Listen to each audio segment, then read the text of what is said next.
Hello, this poem is called The Gypsy Boy and the Virgin Rock. And so we come to a pretty pass, a long, long way from shore.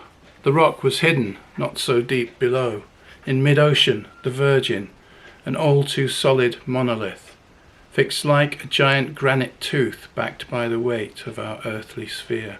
When heaving grey-green sea was all, the weed-covered monster crashed the air, monotony shattered like a heart attack. An assault on all our eyes and ears tore the briny bilges out, whose timbers were all rotten, charcoal black. It was an August daylight moon. The seabirds had long flitted. We knew there'd be no other shipping near. We'd quit the eastern seaboard, a ship of rags and fools, with baseless hopes of fortune or redemption. And I, a child of heath and moor, was sick as a long dog long before our little beloved homeland shore had vanished from our sight and all attention. They tell me I will never be as good and clean and true.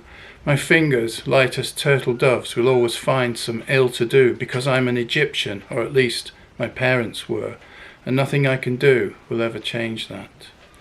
But some German professor, or so I lately heard, says that our language really comes from India.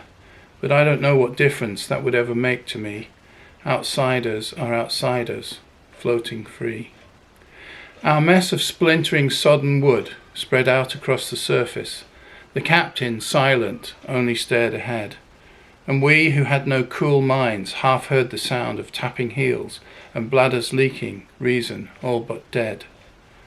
The ship's dog Satan, black and tan, ran whimpering from man to man. He knew or sensed that all was come to doom. Is there a heaven for dogs like him, and is there one for me at all? Is old St. Peter going to find me room? And when we die, we gypsy boys, then all our tackle and all our toys are burned up on a bonfire by the family.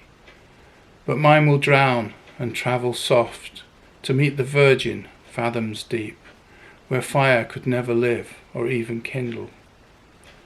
I stared at the black mass come aboard and saw that it must surely be the ship's rudder rimed with snowy barnacles, and draped in velvet luxury of mermaids' lime green hair, crustaceans insensible all the while, and tears of moisture squeezing out were a microcosmic moiety of all the cold and ever careless sea, in blindness lensing in the light, and I wonder if the currents will wash my soul back home to the sandy banks of Nile.